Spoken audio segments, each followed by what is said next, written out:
오늘은 사도 바울의 제2차 전도 여행 9번째 시간으로 사도 바울이 베레아에서 만난 두 종류의 사람을 한번 생각해 보도록 하겠습니다. 여러분, 우리가 살다 보면 각 분야의 전문가들을 만나기도 합니다. 여러분, 음식을 맛있게 요리를 해서 파는 사람, 음식의 전문가이겠죠. 우리는 그런 사람들을 셰프, 요즘 조금 이렇게 어려운 말들을 많이 쓰더라고요. 셰프, 이렇게 이야기를 합니다. 사람들에게 주거지를 이렇게 소개해 주거나 또 필요한 땅을 소개시켜 주는 사람들, 우리는 부동산 전문가 이렇게 이야기하고, 사람들의 고민을 이렇게 듣고 또 이렇게 조언도 해주고 솔루션도 제공해 주시는 분들, 우리는 그런 분들을 상담 전문가 이렇게 이야기를 합니다. 그런데 여러분, 어떤 분야에 전문가라는 말을 듣기 위해서는 그 분야에 연구도 많이 해야 되고 연습도 많이 해야 되겠고, 또 나름대로 어떤 결과물들도 있어야 전문가가 되기도 하겠지만, 여러분, 그보다 먼저 선행되어야 될 것이 있으니 그것이 바로 그 분야에 대한 뜨거운 마음, 열심이 있어야 됩니다. 그리고 그것을 생각하면 뭐라도 하고 싶어하는 그런 열정이 있어야 하겠죠. 열심, 뭐예요? 마음이 뜨거워진다는 것 아니겠습니까? 그걸 생각하면 마음이 뜨거워지는 거. 열정, 뭡니까? 그 뜨거운 마음을 주체할 수 없어서 뭐라도 하고 싶은 그런 상태, 우리는 그것을 열정 이렇게 이야기합니다. 여러분, 이 열심과 열정이 있어야 연습도 가능하고 연구도 할 수가 있는 거고 나름대로 결과물도 내놓을 수가 있는 것이죠. 여러분, 한번 질문을 해볼까요? 여러분, 최근에 어떤 분야에 여러분 마음이 뜨거워지십니까? 여러분, 뭐 생각하면 마음이 뜨거워지십니까?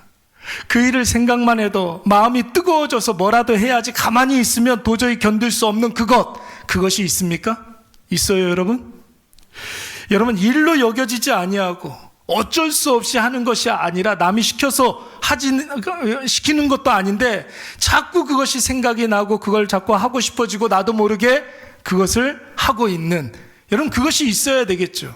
근데 여러분, 이게 좋은 방향, 긍정적인 방향의 그런 열심이 있어야지 부정적인 방향에 그런 게 있으면 안 됩니다. 그래서 오늘 장학금 탔다고 그래가지고 바로 가가지고 이제 게임하는데 현질을 하거나 그러면 안 되는 거예요. 예. 그렇습니다, 여러분. 그래서 여러분, 열정과 열심에는 뭐가 필요한 거예요? 방향이 중요한 거예요. 방향. 긍정적이고 생산적인 일에 열심과 열정을 품어야 가치가 있는 것이지, 여러분, 하면 절대로 안 되는 일들, 해도 소용없는 일에 열심을 품고 있으면 시간 낭비만 할 뿐이죠. 어디에 열심을 품고 있느냐, 무엇을 하는데 열정적인가, 여러분, 이것에 따라서 그 사람의 인생의 가치와 의미가 결정되는 것입니다. 여러분, 한번 보세요. 오늘은 여러분 휴일입니다. 무슨 요일이에요? 일요일이에요? 주일이에요? 3일절이에요? 여러분 보세요. 이제는 우리나라가 좋아져가지고 오늘 3일절인데 하루 이제 더 쉬라고 내일 대체 공휴일로, 오늘 못 쉰 거 내일 쉬라고 그렇게 했어요. 보시면은 토요일 날도 쉬었죠. 오늘 3일절, 일요일 날 쉬죠. 그리고 내일 대체 공휴일, 그 3일이란 말이에요. 근데 여러분, 지금 이 황금 같은 연휴에 우리 뭐 하고 있어요? 여행도 가는 사람도 있고 캠핑 가는 사람도 있고 취미생활, 여가생활, 그동안 못했던 밀린 일들 하는 그런 사람들 많이 있는데, 저와 여러분들은 지금 어디에 나와 있습니까? 뭐 하고 있어요?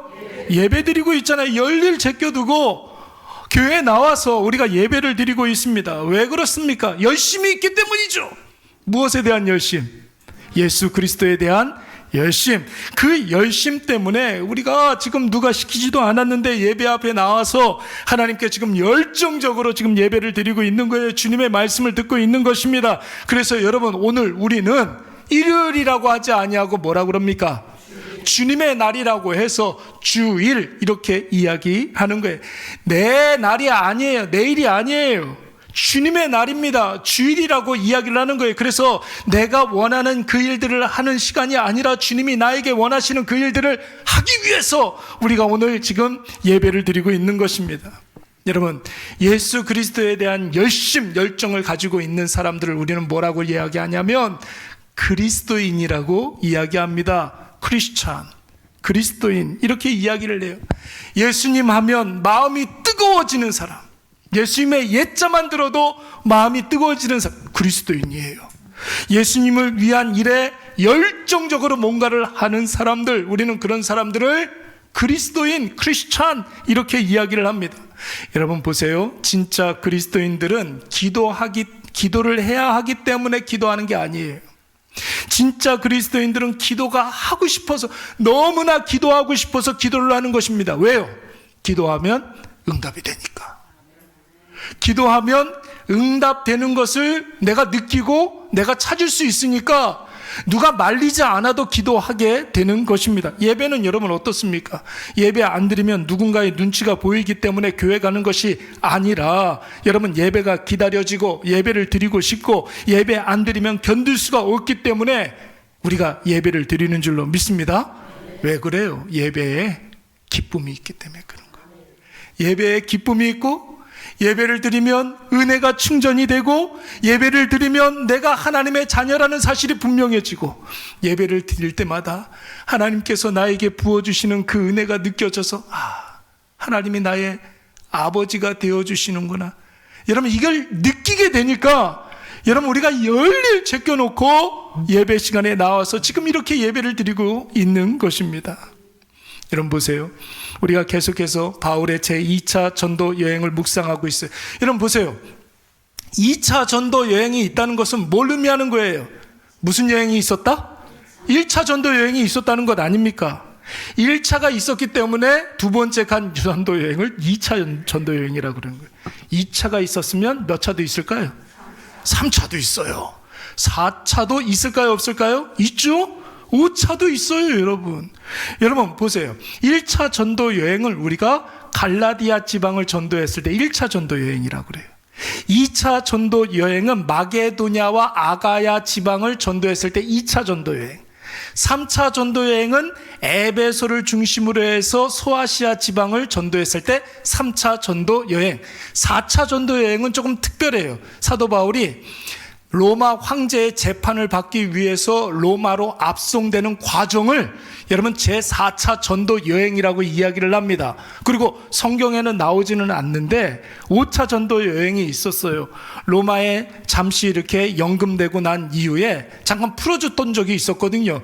그때 사도 바울이 자신의 제자들을 이렇게 돌아보면서 교회들을 방문하면서 순회 전도를 했을 때를 우리는 제5차 전도 여행이라고 이야기를 합니다. 여러분 사도 바울이 누가 시켜서 이 일을 했습니까?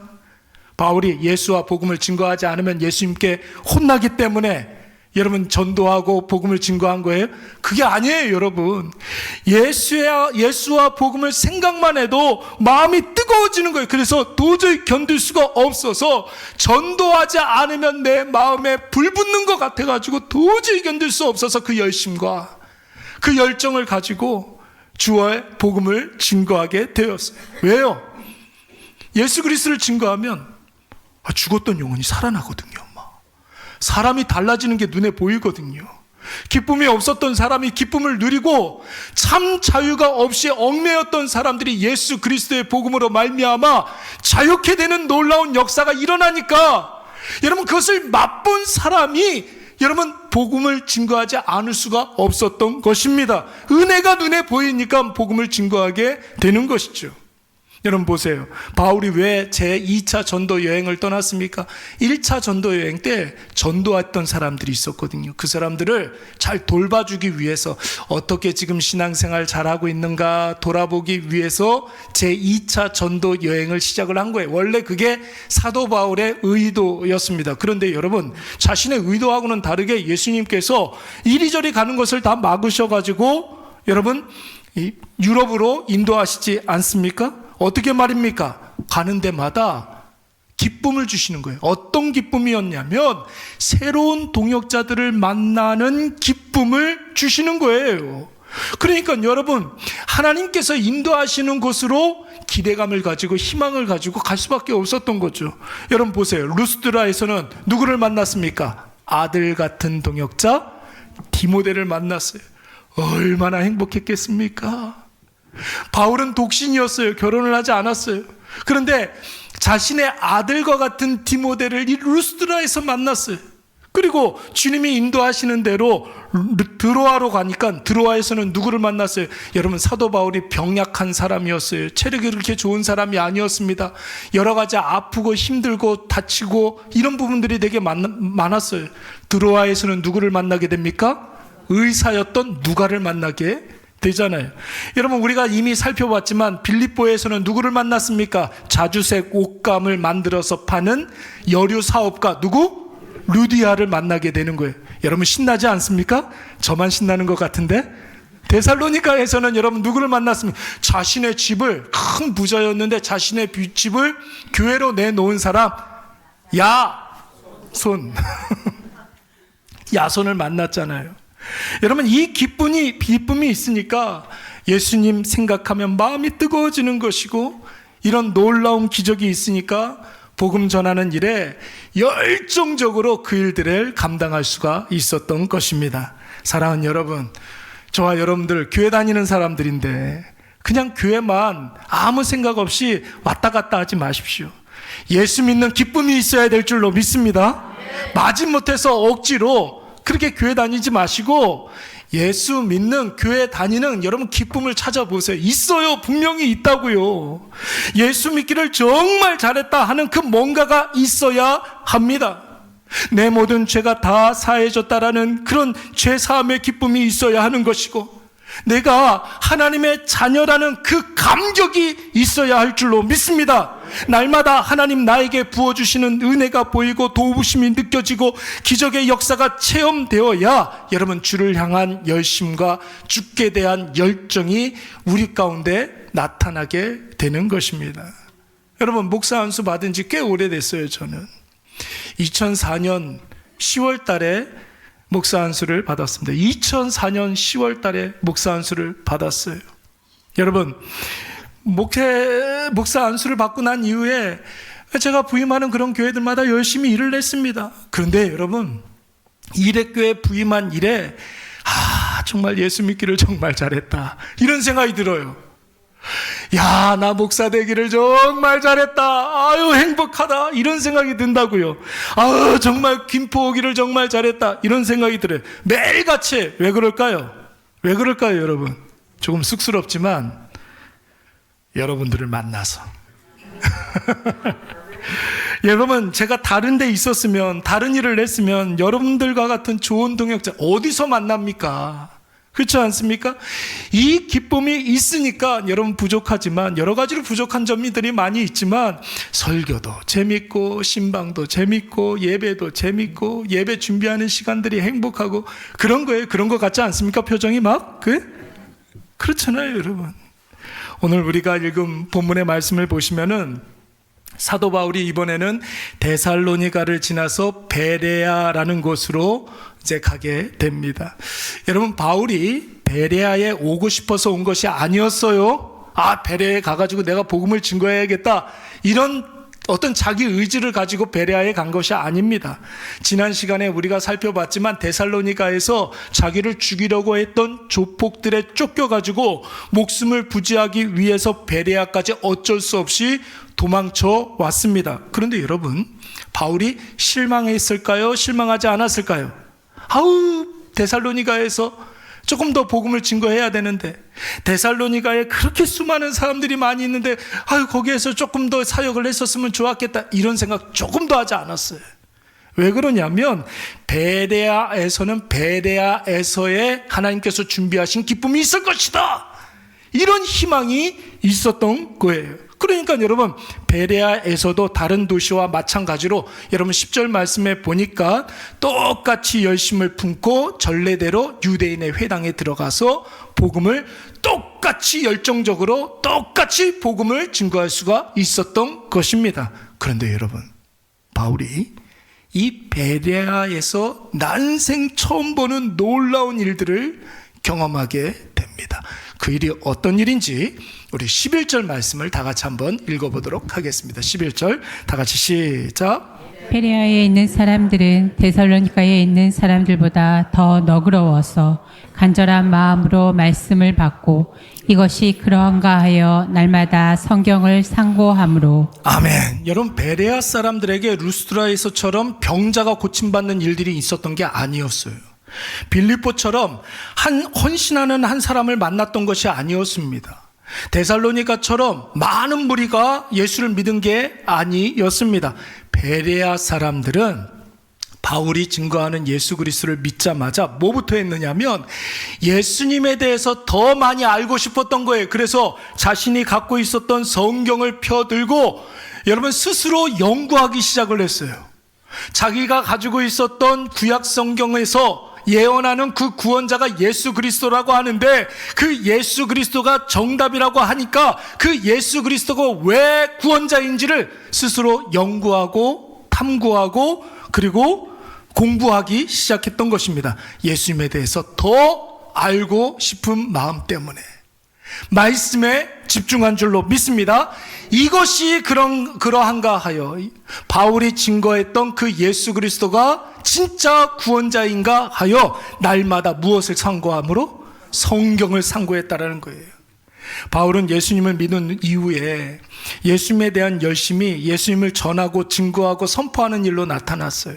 그런데 여러분, 베레아 사람들은 예수님에 대한 열심이, 예수님 믿고 난 다음에 예수님에 대한 열심이 구약 성경을 더 깊이 연구하고 묵상하는 것으로 나타난 줄로 믿습니다. 그래서 여러분, 자기들끼리 막 예수 그리스도의 구주 되심을 막 증명하고 막 자기들끼리 예수님이 하나님의 아들 되심을 막 선포하고 자기들끼리 전도하고 막 그러는 거예요. 그래서 여러분 12절 한번 보세요.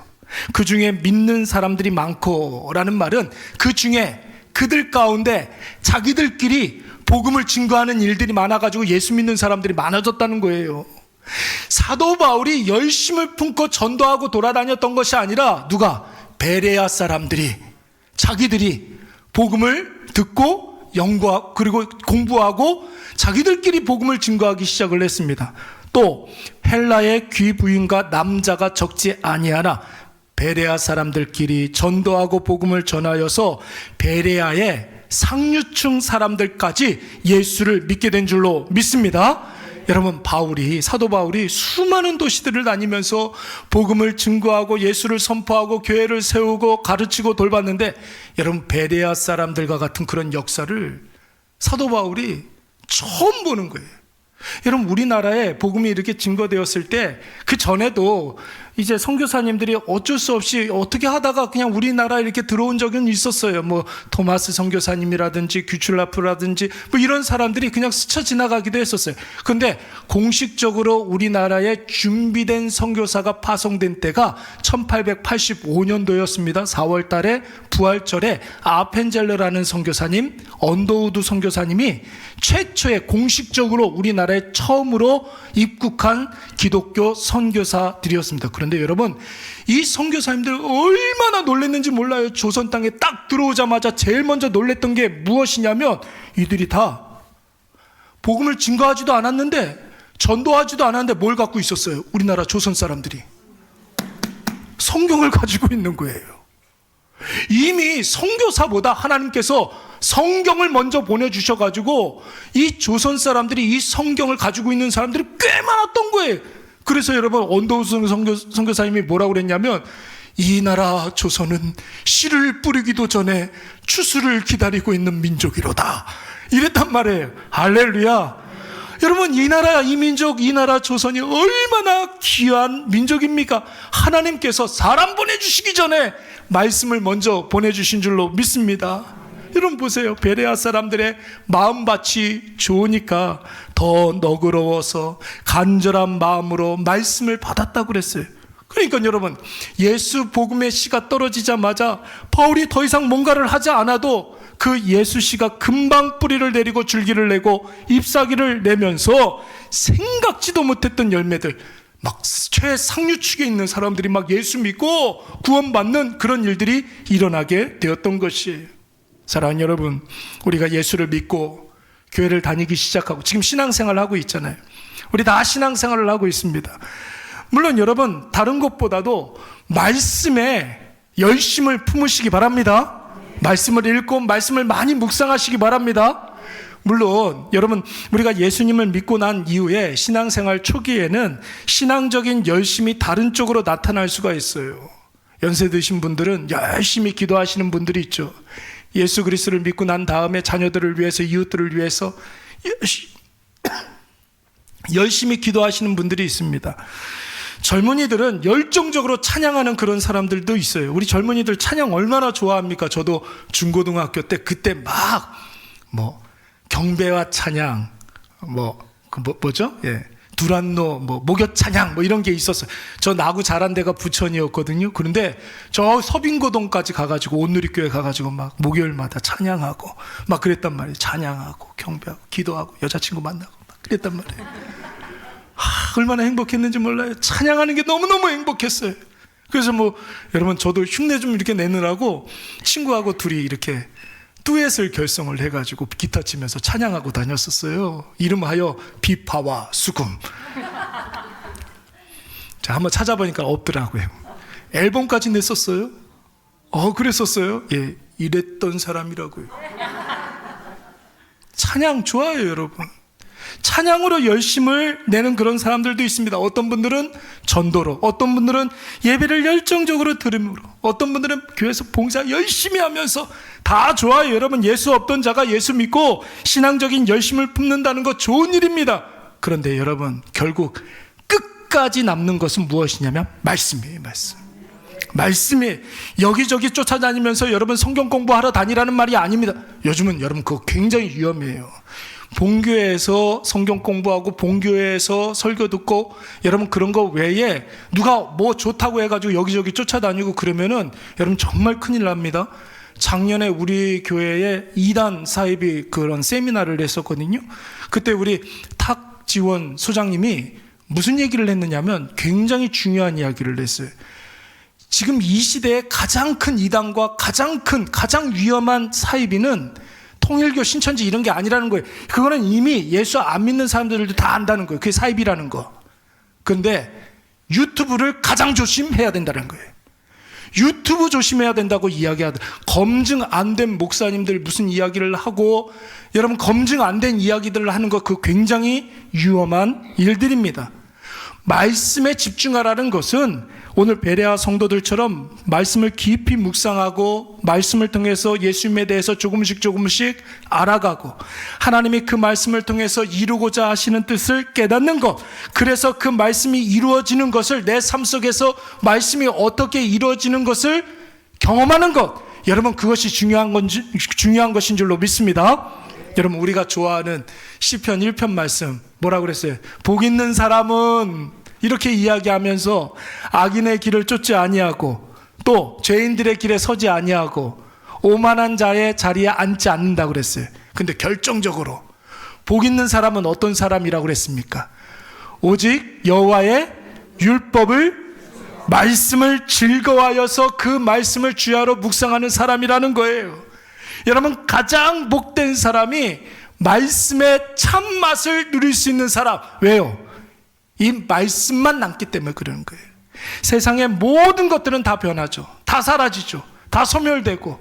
세상에 영원한 것이 있어요, 없어요? 없어요, 여러분. 그러나 오직 말씀만 세상에 영원하고 말씀만 남는 줄로 믿습니다. 그래서 여러분, 이사야서 40장 말씀에 보면 뭐라고 그랬습니까? 풀은 마르고 꽃은 시다. 아무리 아름다운 것이라 할지라도 시간 가면 다 사라지게 되는 거예요. 그런데 하나님의 말씀만 영원히 서는 줄로 믿습니다.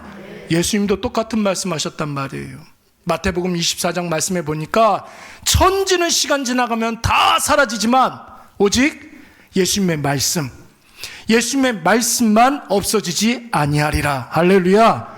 말씀 아닌 다른 것에 열심을 품는 자는, 죄송하지만 여러분, 허무해집니다. 말씀 아닌 다른 것은 결국 거기에 집중하면 후회하게 돼요. 왜요? 시간 가면 다 사라지기 때문에 그런 거죠. 남는 게 없기 때문에 그러는 거예요.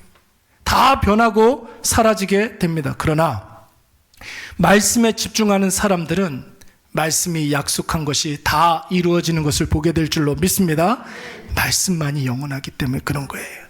영원하신 하나님의 영원하신 말씀을 붙잡는 자가 여러분 가장 복된 인생인 줄로 믿습니다. 그러므로 사랑하는 여러분, 시간을 내서 조금이라도 성경 말씀을 읽으세요. 막 한 장, 두 장, 세 장씩 읽으라는 소리가 아니에요, 여러분.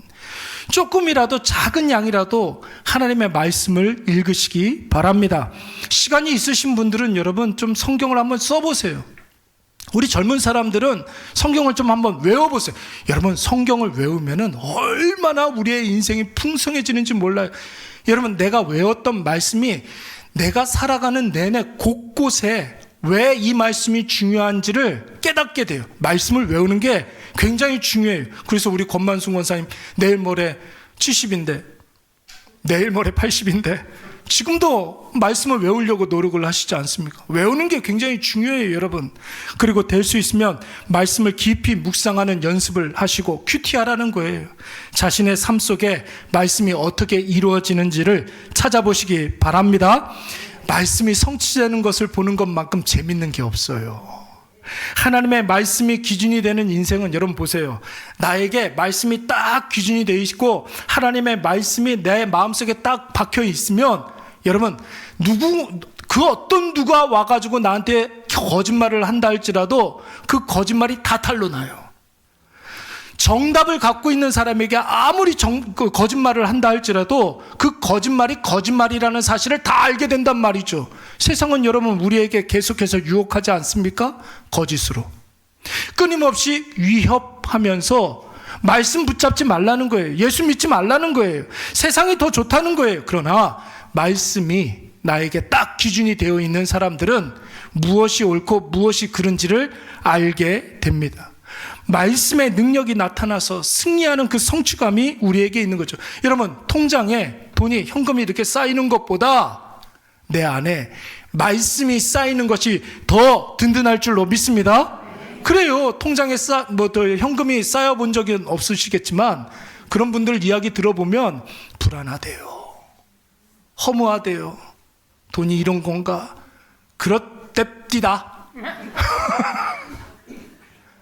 근데 여러분, 말씀이 내 안에 쌓이면 쌓일수록 용기가 나요. 든든해요. 담대해요.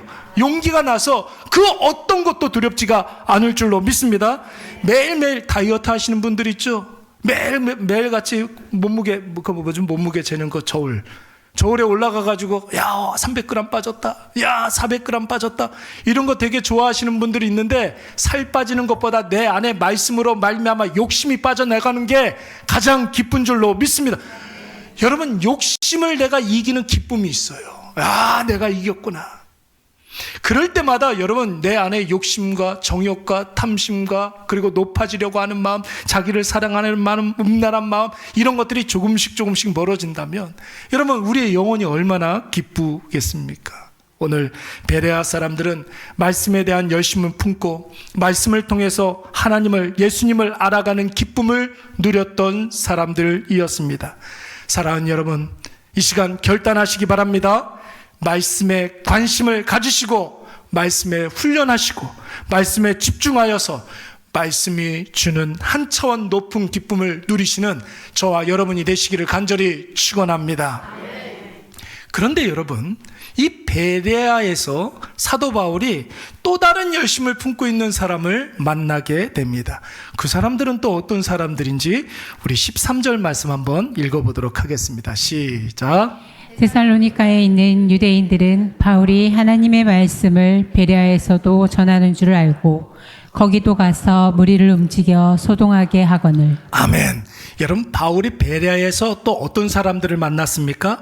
데살로니가에서 만났던 유대인들. 그러니까 베레아 오기 전에 직전 도시가 데살로니가라는 그런 도시였는데 거기서 만났던 유대인들을 만나게 된 거예요. 여러분, 이 사람들은 베레아에 다른 어떤 볼일이 있어서 잠깐 들린 게 아닙니다. 여러분, 이들이 데살로니가에서 베레아까지 온 이유는 딱 한 가지밖에 없어요. 데살로니가에서 베레아까지는 여러분 100km 정도 걸리는 거리예요. 장정이 밤낮으로 뛰고 걸으면 여러분 한 3일 정도 걸리는 거리입니다. 그런데 여러분, 이 데살로니가의 유대인들이 사도 바울을 찾아왔어요. 베레아에 사도 바울이 있다는 소식을 알고 뭐 하기 위해서? 은혜를 갚기 위해서? 감사하기 위해서? 잡아 죽이려고 이 사도 바울을 쫓아온 것입니다. 여러분, 사도 바울이 데살로니가에 있을 때, 예수와 복음을 증거했을 때 어떤 일들이 있었어요? 지난 시간에 경건한 헬라인의 많은 무리가 예수를 믿었다고 그랬습니다. 또 뿐만 아니라 적지 않은 귀부인들이 예수를 믿었다고 그랬어요. 그런데 이것을 못마땅하게 생각했던 사람들이 있었으니 그 사람들이 바로 율법을 고수하고 예수를 인정하지 않는 유대주의자들이었습니다. 여러분, 성경을 가끔가다 이렇게 보면은 목사님들 설교할 때 뭐 율법주의자들이 어떻고 뭐 유대주의자들이 어떻고 잘 모르잖아요. 그런 사람들이 어떤 사람들인지, 그런 사람들이 누구인지 잘 모르잖아요. 오늘날로 치면 어떤 사람들이냐면 세상의 원리가 중요하다 생각하면서 예수님을 인정하지 않는 사람들이에요. 세속적 가치가 중요하다고 생각하면서 예수 신앙을 배척하는 사람들, 내 말만 옳다고 생각하고 하나님의 말씀에 대해서는 별로 관심이 없는 사람들, 네 마음대로 살아야지, 네 생각대로 살아야지, 이렇게 생각하는 사람들이 오늘 본문에 나오는 율법주의자들의 유대주의자들입니다. 자기만 옳다라고 생각하는 그런 사람들. 이 사람들은 예수와 복음이 선포될 때 자신이 틀리고 예수가 맞다는 사실이 증명이 되었어요. 이미 데살로니가에서 예수 그리스도를 증거하는 사도 바울이 복음을 증거했을 때 수많은 사람들이 예수님을 믿었단 말이에요. 그런데 기득권을 가지고 있었던 사람들이 자기가 틀렸다는 게 이미 증명이 되지 않았습니까? 그럼 여러분, 누구를 죽여야 됩니까?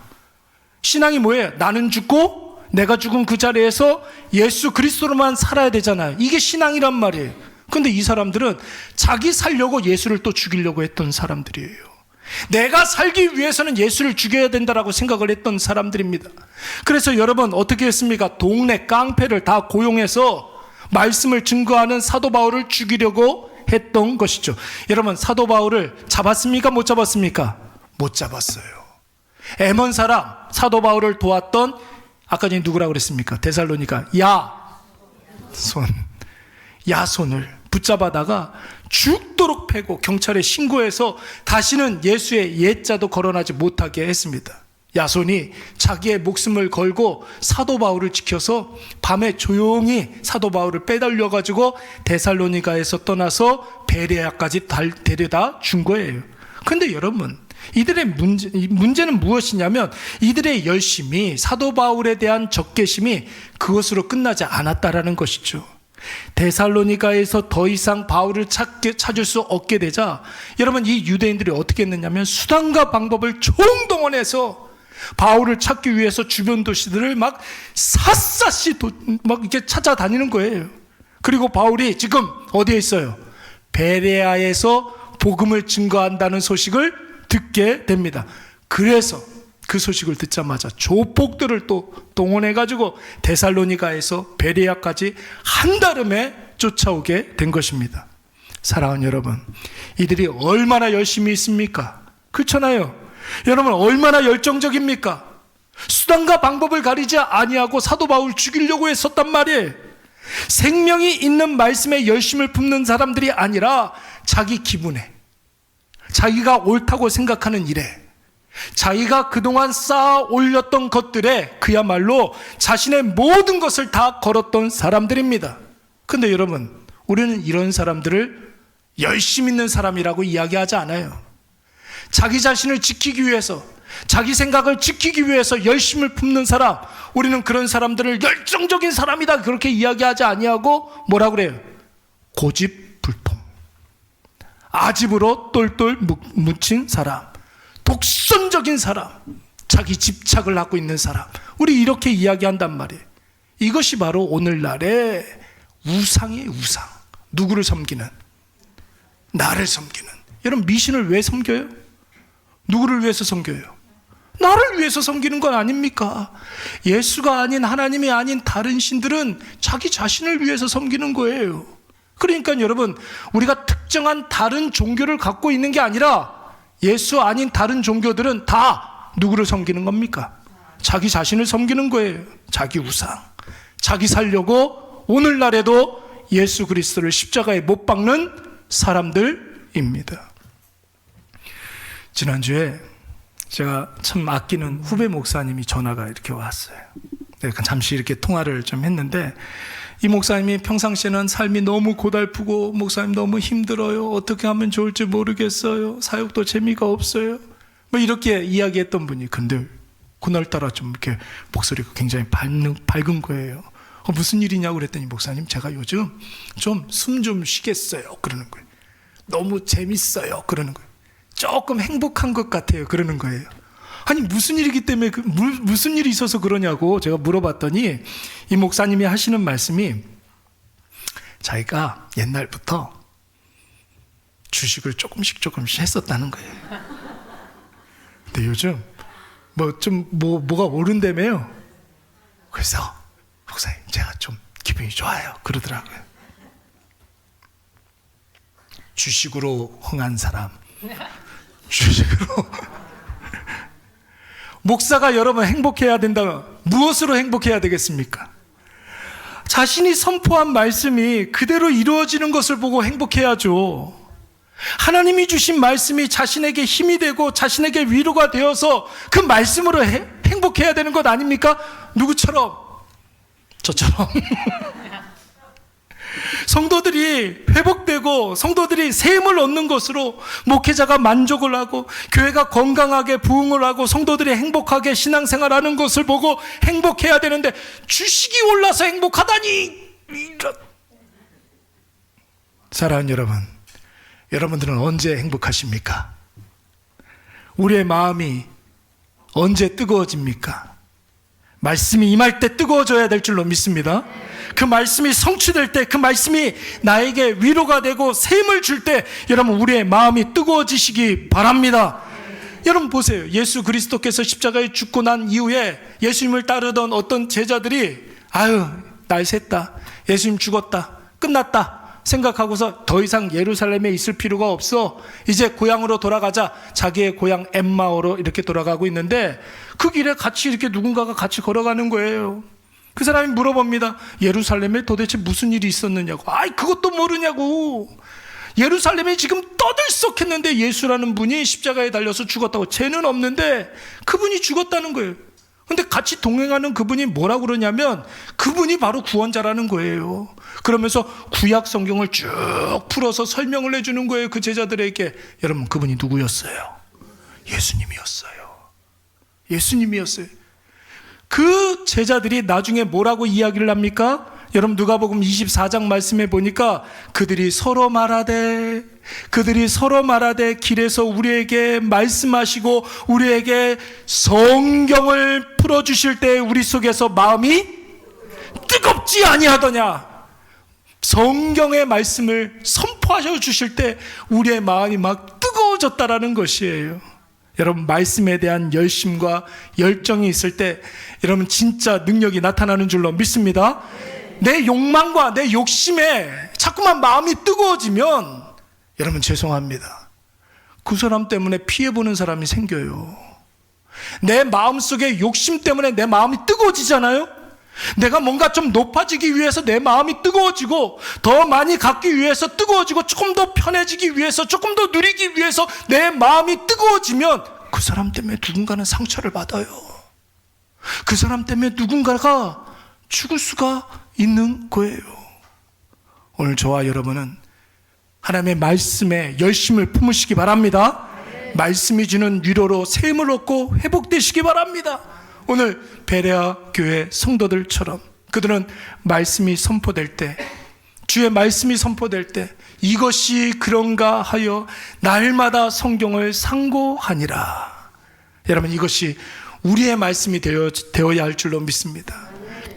말씀을 읽고 쓰고 묵상하고 적용해서 담대하게 행하게 되면 여러분 그 말씀의 능력이 내 삶에 풍성하게 나타난다는 거죠. 말씀을 깊이 묵상하면 참 희한해요. 그 말씀에 해당하는 상황이 나의 삶에 펼쳐지게 됩니다. 그래서 그 말씀을 내가 무슨 큰 어떤 의지를 가지고 있는 것도 아닌데, 내가 묵상했던 그 말씀으로 나의 상황이 막 해석이 되고 설명이 된다는 거죠. 그러면 그때 그 기분이라는 것은 뭐 이루 말할 수가 없어요. 상황은 달라지지 않는데 마음에 막 평강이 오고, 여러분 말씀만 있으면 진짜 막 시온의 대로를 8차선 대로를 막 달려가는 것 같은 그런 시원함이 있게 되는 것이죠. 그래서 제가 좋아하는 말씀, 이 말씀 우리 한번 다 같이 읽고 말씀을 마치도록 하겠습니다. 시편 119편 165절 말씀 우리 다 같이 한번 시작. 주의 법을 사랑하는 자에게는 그 평안이 있으니 그들에게 장애물이 없으리이다. 아멘. 좋은 말씀이니까 우리 한 번 더 읽어보도록 하겠습니다. 시작. 주의 법을 사랑하는 자에게는 큰 평안이 있으니 그들에게 평물이 없으리이다. 아멘. 장학생들만, 장학생들, 우리 학생들만 다 같이 큰 소리로 시작. 주의 법을 사랑하는 자에게는 큰 평안이 있으니 아멘. 오늘 이러한 복락이 저와 여러분의 삶에 가득 넘치시기를 간절히 축원합니다. 우리 다 자리에서